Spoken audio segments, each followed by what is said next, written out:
Pemuda ini bernama Cheng. Dia adalah debt collector dari lintah daratnya, Nyonya Sai. Setiap hari, Cheng selalu berkeliling kampung untuk nagih utang dari para klien Nyonya Sai. Namun, meskipun terlihat kasar dan kejam, Cheng sebenarnya memiliki hati yang lembut. Ia selalu ingin menangis setiap mendengar cerita sedih tentang keluarga. Dan itu membuatnya justru memberikan uangnya kepada orang tersebut.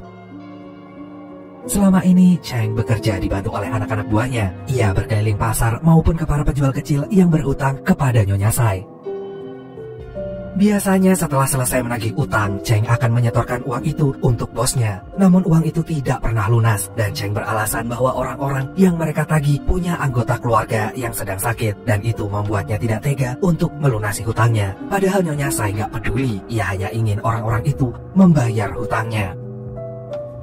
Akhirnya, karena tidak ingin bosnya semakin marah, Cheng berniat menagih utang kepada salah satu nasabah Nyonya Sai yang sedang dirawat di rumah sakit. Namun ternyata ia justru bertemu dengan anak perempuan laki-laki ini. Dan tanpa disangka justru jatuh cinta pada pandangan pertama. Akan tetapi karena ia harus menjalankan tugasnya, Cheng tetap nagih utang. Sayangnya perempuan yang dipanggil Nona Wu itu mengusir Cheng karena ia tidak tahu jika ayahnya telah berhutang. Ia bahkan mengancam Cheng supaya segera pergi. Tapi karena Cheng datang bersama anak buahnya, Nona Wu tidak bisa menolak lagi dan terpaksa ia menerima konsekuensi perjanjian utang ayahnya.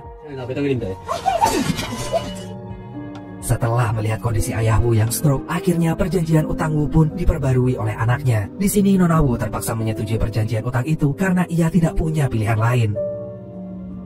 Nona Wu sendiri bekerja di koperasi petani, dan Cheng yang sedang jatuh cinta itu pun mengamati sang nona dari kejauhan selama seharian penuh.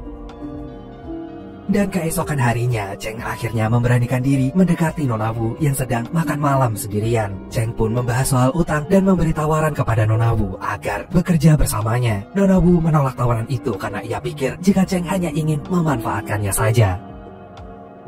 Sementara itu, Cheng tinggal bersama ayah dan juga keluarga kakaknya. Ia juga punya keponakan perempuan yang baru masuk SMP. Hampir setiap hari kakak iparnya ini ngomel dan bertengkar dengan suaminya. Hal ini membuat Cheng penasaran dan bertanya pada sang kakak tentang cara mereka mempertahankan hubungannya. Kakaknya pun memberi nasihat bahwa kunci dari pernikahan yang langgeng adalah pihak pria yang selalu minta maaf. Menurutnya, seorang wanita akan cepat lebih luluh jika pasangannya minta maaf, meskipun ia tak merasa sedang melakukan kesalahan. Setelah mendapat nasihat dari kakaknya, Cheng kemudian menumpang bis ayahnya untuk pergi ke koperasi petani demi menemui sang pujaan hati. Hari ini Cheng berniat untuk berbicara dengan Nona Wu karena ia ingin minta maaf. Sayangnya Nona Wu menolak bicara pada Cheng meskipun pria itu telah membuking banyak tiket antrian untuk dirinya sendiri. Akhirnya Nona Wu memanggil manajernya untuk mengusir Cheng. Akan tetapi bukannya pergi, Cheng dan Pak Manajer pun malah ribut karena Cheng cemburu dengan Pak Manajer yang dekat dengan Nona Wu. Dan setelah itu, Nona Wu dan Cheng pun pergi ke kantor polisi untuk memberikan keterangan. Namun ternyata Pak Polisi justru membenarkan Cheng yang mengaku hanya mengingatkan Nona Wu untuk membayar utangnya.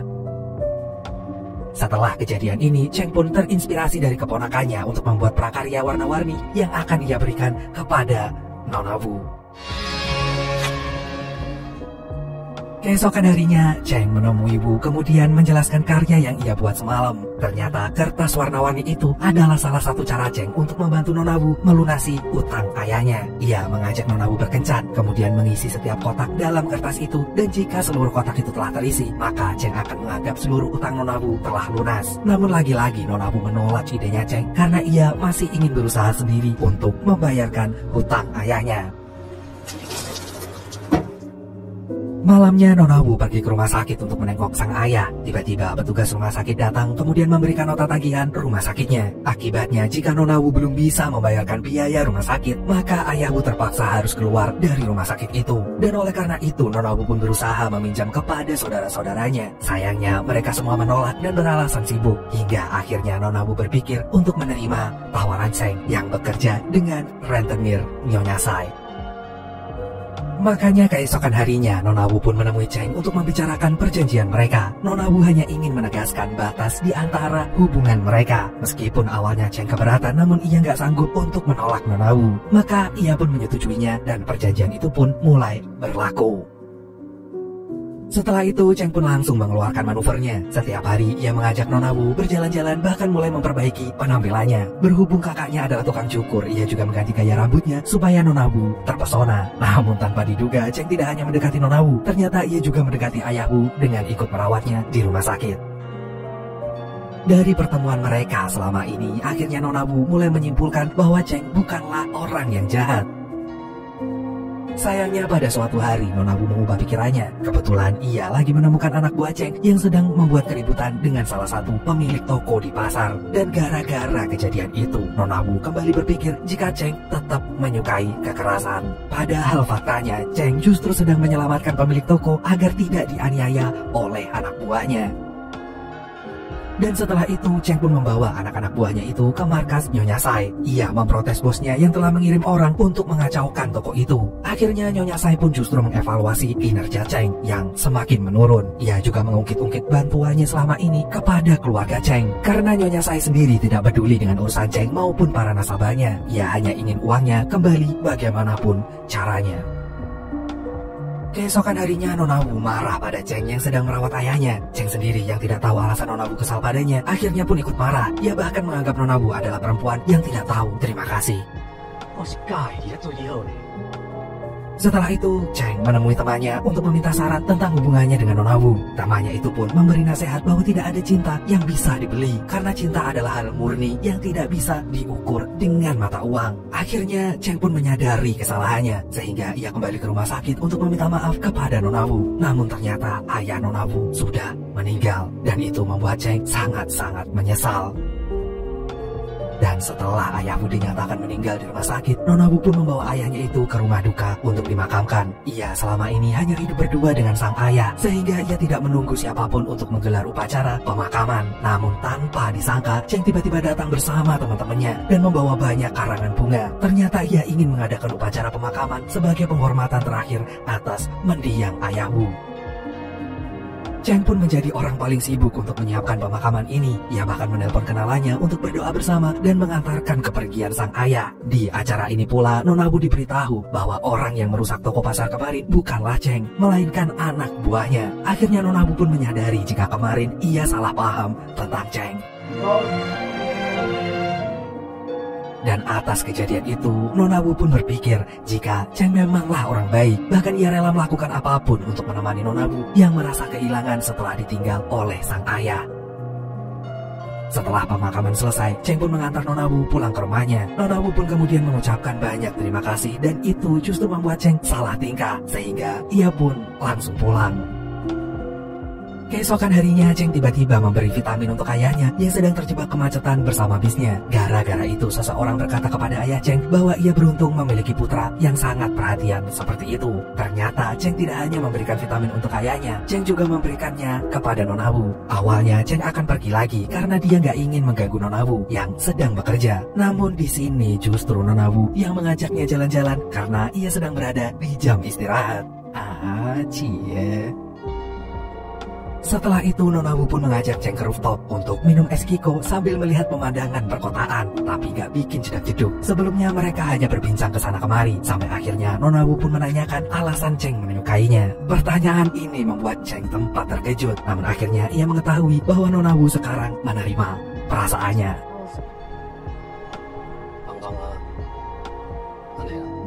Alas ya boy. Akhirnya sejak saat itu mereka pun resmi pacaran. Nona Wu dan Cheng pun sering menghabiskan waktu bersama. Bahkan ia memberi kejutan untuk Nona Wu di sebuah tempat bowling. Akan tetapi walaupun gaya Cheng yang terlihat norak dan sedikit memalukan, Nona Wu tetap menyukainya.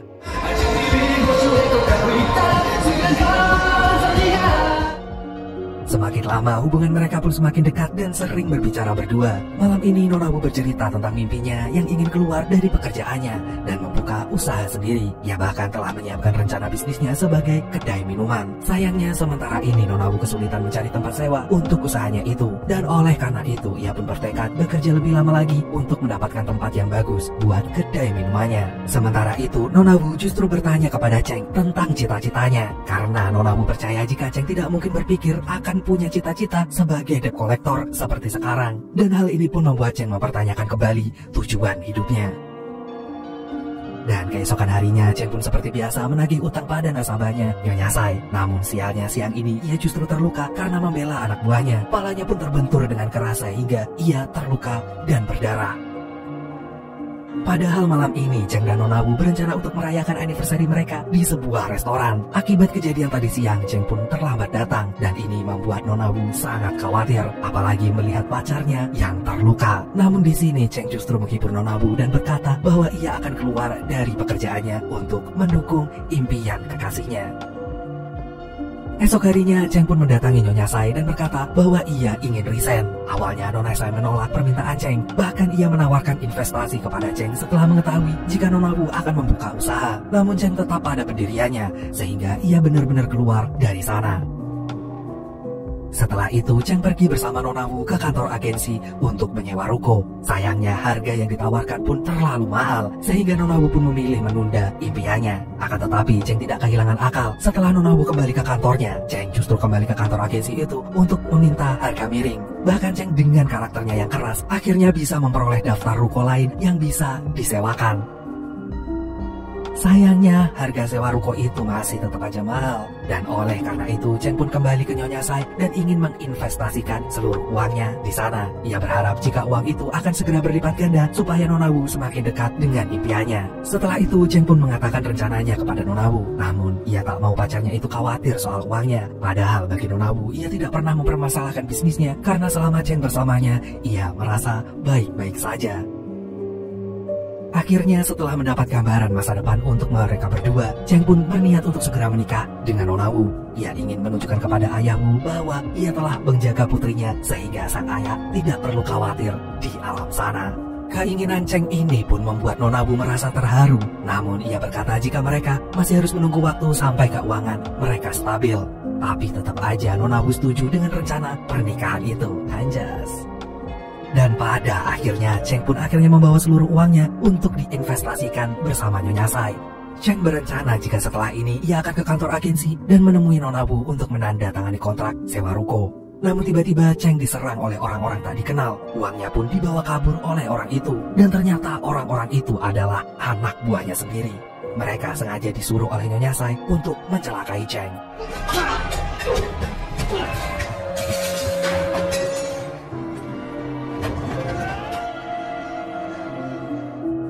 Sementara itu Nona Wu yang berada di kantor agensi pun tidak bisa menghubungi Cheng. Hingga akhirnya kontrak itu pun dibatalkan. Dan pemilik gedungnya pun pergi dari sana. Beberapa saat kemudian Nona Wu pun menemui Cheng yang sudah berada di warung langganan mereka. Sayangnya saat itu Cheng sudah terluka parah dan ia berkata bahwa uang mereka telah hilang.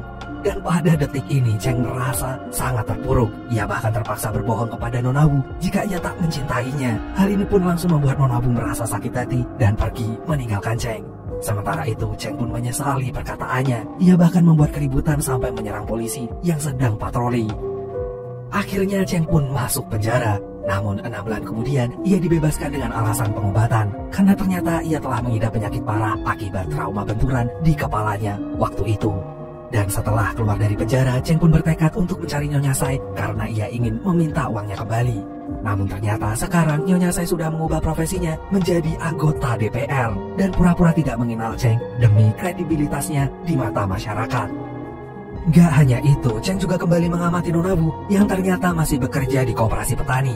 Akan tetapi sekarang Nona Wu kerja sambilan sebagai cleaning service untuk menambah pemasukan. Hal ini membuat Cheng semakin merasa bersalah karena ia telah menggunakan uang tabungan mereka pada investasi Nyonya Sai. Keesokan harinya Cheng pun mengacaukan markas Nyonya Sai. Ia bahkan mengancam untuk membakar tempat itu supaya mantan bosnya ini mengembalikan uangnya. Namun ternyata Nyonya Sai tidak terlihat takut dengan ancaman itu. Akhirnya Cheng pun menceritakan penyakitnya dan Nyonya Sai pun mengabulkan permintaan Cheng. Dan setelah berhasil mendapatkan uangnya kembali, Cheng pun mengembalikannya kepada Nona Wu. Namun karena Nona Wu masih merasa sakit hati, ia pun menolak uang itu. Ia bahkan meninggalkan Cheng meskipun pria itu telah memohonnya untuk kembali.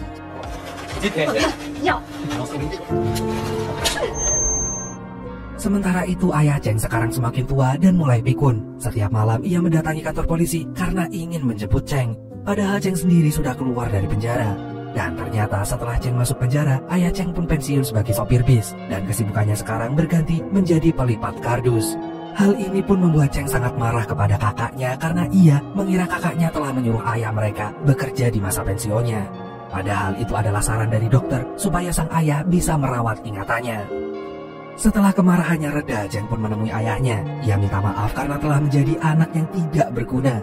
Ia kemudian pamit karena akan pergi keesokan harinya. Namun ternyata ayahnya justru meminta Cheng untuk segera menikah. Dan esok harinya Cheng pun pamit pergi merantau. Ia akan bekerja lagi dan tidak ingin menjadi benalu di rumahnya sendiri. Namun saat Cheng akan pergi, keponakannya datang untuk memberikan titipan ayahnya. Ternyata kakaknya Cheng sengaja memberi sedikit uang sebagai bekalnya Cheng.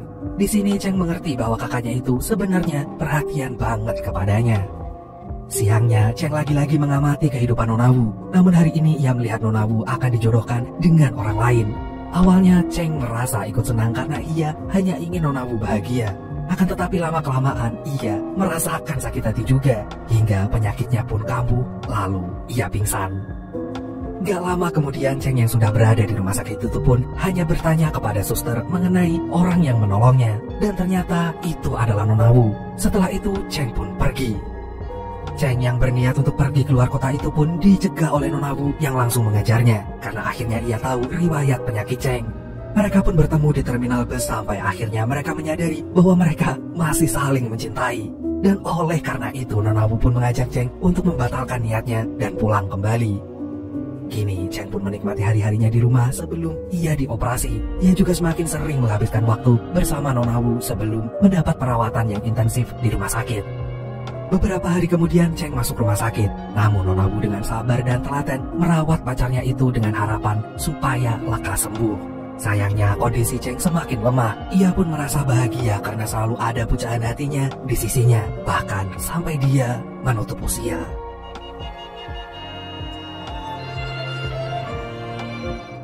Esok harinya upacara pemakaman diadakan di rumah Cheng. Semua orang yang menyayanginya datang melayat. Lalu tiba-tiba ayah Cheng ingat pada cerita Cheng tentang seorang perempuan yang sangat menyayangi ayahnya. Cheng pun ingin ayahnya menggantikan ayah perempuan itu yang sudah meninggal. Ternyata Cheng sebenarnya ingin mengenalkan ayahnya itu kepada Nona Wu.